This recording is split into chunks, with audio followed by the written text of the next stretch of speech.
Assalamualaikum warahmatullahi wabarakatuh. Sahabat semuanya, bertemu kembali dengan channel Diskusi Hukum. Di video kali ini saya akan membahas tema tentang alur sidang pemeriksaan perkara anak. Oke, langsung saja kita mulai ya. Di sini kita mulai dari penerimaan berkas perkara, yaitu dimulai dari pelimpahan berkas perkara dan barang bukti dilimpahkan oleh penuntut umum di meja PTSP pengadilan, dan selanjutnya dari meja PTSP diteruskan ke meja 1 di kepanitraan pidana. Kepanitraan pidana atau meja 1 setelah meregister perkara, berkas diserahkan kepada ketua pengadilan untuk ditunjuk hakim yang memeriksa perkara anak tersebut. Dan selanjutnya di situ nanti juga akan ditentukan siapa seorang panitera pengganti yang membantu hakim dalam melakukan persidangan perkara pidana. Kita lihat alurnya. Yang setelah hakim menerima berkas perkara, yaitu hakim akan menentukan atau menetapkan hari sidang.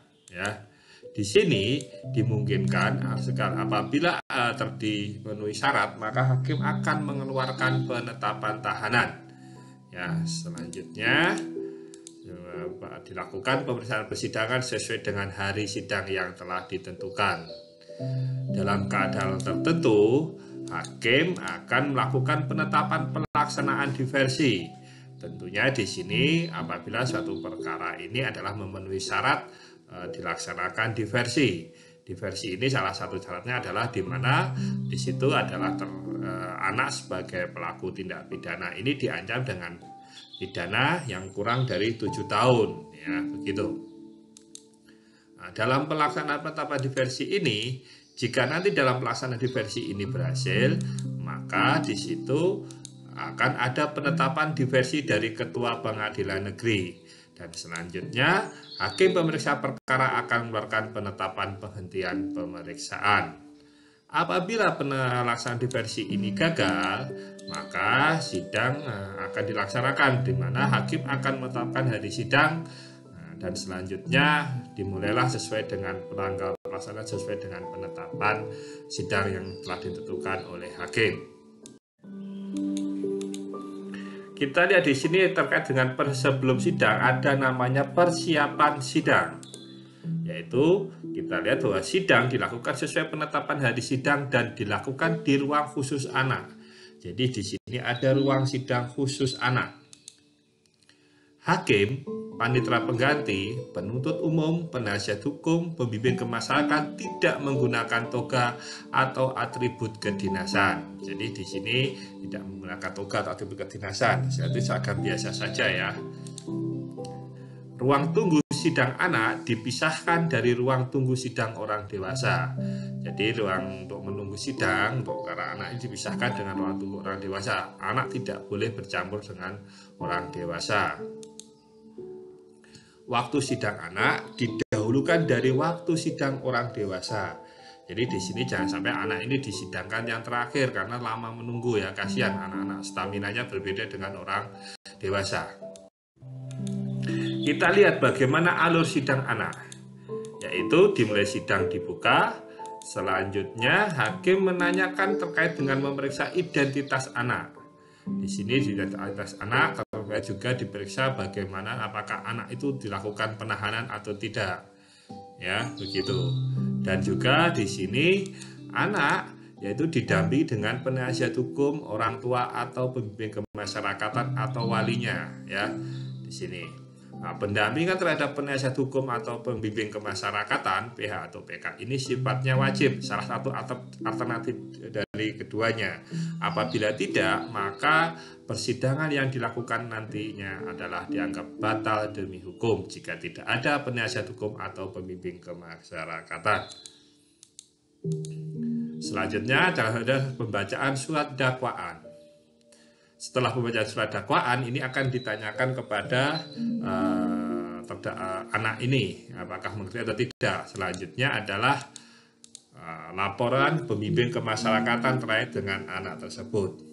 Sebelum laporan bimbing kemasyarakatan ini, di KUHP mengatur terkait mengenai keberatan dari penasihat hukum. Jika keberatan diajukan oleh penasihat hukum, maka penuntut umum juga diberi kesempatan untuk menyampaikan pendapat. Setelah pendapat disampaikan, hakim akan mempertimbangkan yaitu keberatan hukum tersebut yang dituangkan di dalam putusan sela. Jika putusan keberatan itu ditolak, maka dilanjutkan dengan acara yaitu penyampaian laporan bimbing kemasyarakatan. Setelah laporan bimbing kemasyarakatan ini dilanjutkan dengan acara pembuktian, yaitu pemeriksaan saksi, ahli, pemeriksaan bukti surat, termasuk juga anak sebagai pelaku. Acara selanjutnya yaitu adalah pembacaan tuntutan dari penuntut umum. Setelah pembacaan tuntut umum ini, diberi kesempatan penasihat hukum anak untuk mengajukan namanya pledoi, dan setelah pledoi ada namanya replik dan duplik ya, gitu. Nah, terhadap tuntutan ini diberi juga kesempatan kepada kedua orang tua atau wali anak untuk melakukan pendapat hal ehwal apa yang terbaik untuk anak dan disampaikan atas tuntutannya. Dan akhirnya setelah mempertimbangkan semuanya dari proses persidangan dan juga pendapat anak, hakim akan menjatuhkan putusan akhir.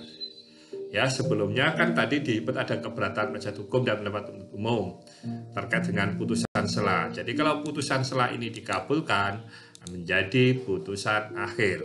Oke, kita bahas satu persatu terkait dengan alur sidang anak ini ya. Pemeriksaan sidang, yaitu hakim membuka sidang dan dinyatakan tertutup untuk umum, kecuali sidang pembacaan putusan harus dinyatakan terbuka untuk umum. Anak dipanggil masuk beserta orang tua atau wali, advokat, penasihat hukum, dan pembimbing kemasyarakatan. Yaitu diperiksa identitas anak, status penahanan, dan pendampingan oleh penasihat hukum. Jika orang tua atau wali anak tidak menunjuk advokat, maka hakim pemeriksa perkara menunjuk advokat untuk mendampingi anak tersebut. Penuntut umum membacakan surat dakwaan. Hakim menanyakan kepada anak apakah mengerti atas dakwaan yang disangkakan kepadanya. Jika tidak mengerti, penuntut umum diminta untuk menjelaskannya. Jika penasihat hukum tidak mengajukan keberatan atas surat dakwaan dan penuntut umum diberi kesempatan untuk mengajukan pendapat, dan hakim menjatuhkan putusan sela sebagaimana kita sampaikan tadi di awal terkait dengan alur persidangan. Setelah pembacaan surat dakwaan dan tidak ada keberatan, acara persidangan dilanjutkan kepada pembacaan laporan dari pembimbing kemasyarakatan. Saat dibacakan bimbing laporan tadi, anak dikeluarkan dari ruang sidang, ya, kecuali hakim berpendapat lain. Kenapa anak ini dikeluarkan? Anak dikeluarkan di ruang sidang agar tidak mengetahui terkait isi rekomendasi pembimbing kemasyarakatan yang diharapkan terkait dengan penjatuhan pidana. Karena ini belum dilaksanakan pemeriksaan, sehingga anak diharapkan belum memahami atau mengerti terkait dengan apa yang diharapkan dari pembimbing kemasyarakatan untuk pidana yang dijatuhkan kepada anak tersebut, sehingga anak ini bisa mengikuti proses persidangannya tanpa adanya pikiran-pikiran yang lain. Kita lihat apa isi laporan bimbing kemasyarakatan, yaitu yang pertama data pribadi anak, keluarga, pendidikan, dan kehidupan sosial. Latar belakang dilakukannya tindak pidana. Keadaan korban dalam hal ada korban dalam tindak pidana terhadap tubuh atau nyawa. Hal lain yang dianggap perlu, berita acara diversi jika ada, dan kesimpulan dan rekomendasi pembimbing kemasyarakatan. Hal-hal yang ada dalam isi laporan pembimbing kemasyarakatan ini nanti akan menjadi dasar pertimbangan hakim untuk menjatuhkan putusan. Kita lihat sekarang selanjutnya itu terkait dengan pemeriksaan dalam pembuktian.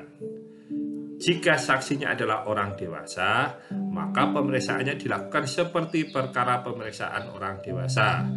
Ya, yaitu tapi tetap sidang tertutup untuk umum ya. Maksudnya di sini tidak ada ketentuan khusus ya, begitu dibanding ketika anak menjadi saksi atau anak sebagai korban dalam suatu tindak pidana.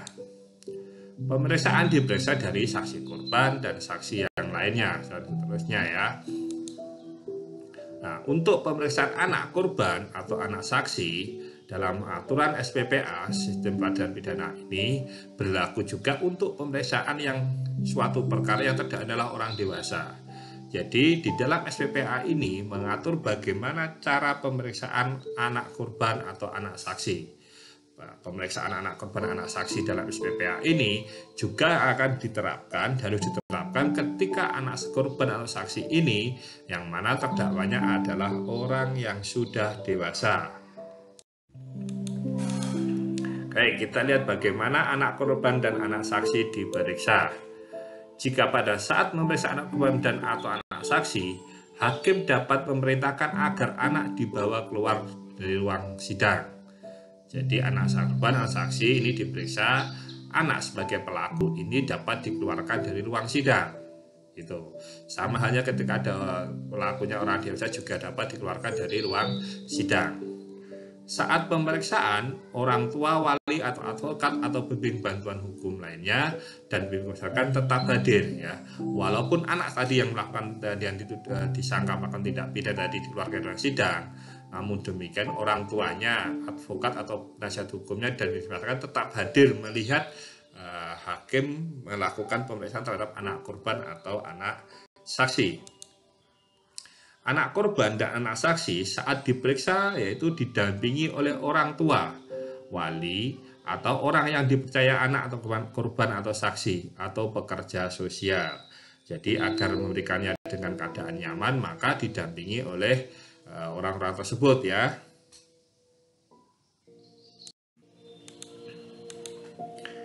Masih terkait anak korban dan anak saksi. Anak korban dan atau anak saksi yang tidak dapat hadir di persidangan yaitu diperiksa melalui perekaman elektronik atau pemeriksaan langsung jarak jauh dengan alat komunikasi audiovisual. Ya, jadi ini anak korban atau anak saksi diperiksa, direkam dulu bisa, atau diperiksa dengan cara teleconference atau bahasa hukumnya sekarang seperti itu ya. Bahasa hukumnya, bahasa kerennya. Hasil pemeriksaan anak korban atau saksi di luar sidang tadi disampaikan kepada anak sebelum sidang dilanjutkan. Di sini anak akan memberikan pendapat apakah dibenar atau keberatan dari yang disampaikan oleh anak korban atau anak saksi tersebut. Sebelum menjatuh keputusan, kita lihat dulu yaitu bahwa sudah dipastikan bahwa penuntut umum sudah mengajukan tuntutan dan atas tuntutan tersebut sudah diberi kesempatan untuk penasihat hukum mengajukan pledoi atau pembelaan dan di situ juga sudah selesai terkait dengan replik dan duplik saling menanggapi atas tuntutan dan pledoi tersebut. Hakim memberikan kesempatan kepada orang tua atau wali dan atau pendamping untuk mengemukakan hal yang bermanfaat bagi anak. Bagaimana anak itu harapan orang tua bagaimana terhadap dari tuntutan dari yang diajukan tersebut. Jadi dikasih kesempatan ya kan apa yang terbaik untuk anak tersebut. Yang selanjutnya bahwa dalam hal tertentu anak korban juga diberi kesempatan oleh hakim untuk menyampaikan pendapatnya tentang perkara yang bersangkutan. Harapannya apa sebagai anak korban maunya ditanyakan oleh hakim juga boleh di situ ya. Dan ini terakhir bahwa hakim wajib mempertimbangkan laporan penelitian kemasyarakatan dari pembimbing kemasyarakatan sebagaimana disampaikan setelah surat dakwaan tadi. Jika ini tidak dilakukan, maka putusannya batal demi hukum.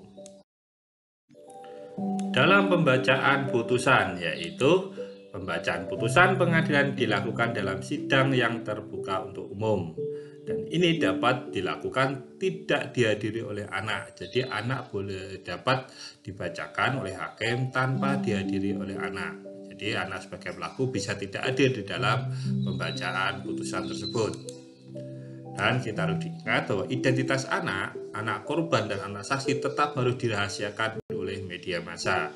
Jadi dalam media massa meliput terkait dengan putusan atau perkara anak, identitas anak, anak korban dan anak saksi ini tetap harus dirahasiakan, ya begitu.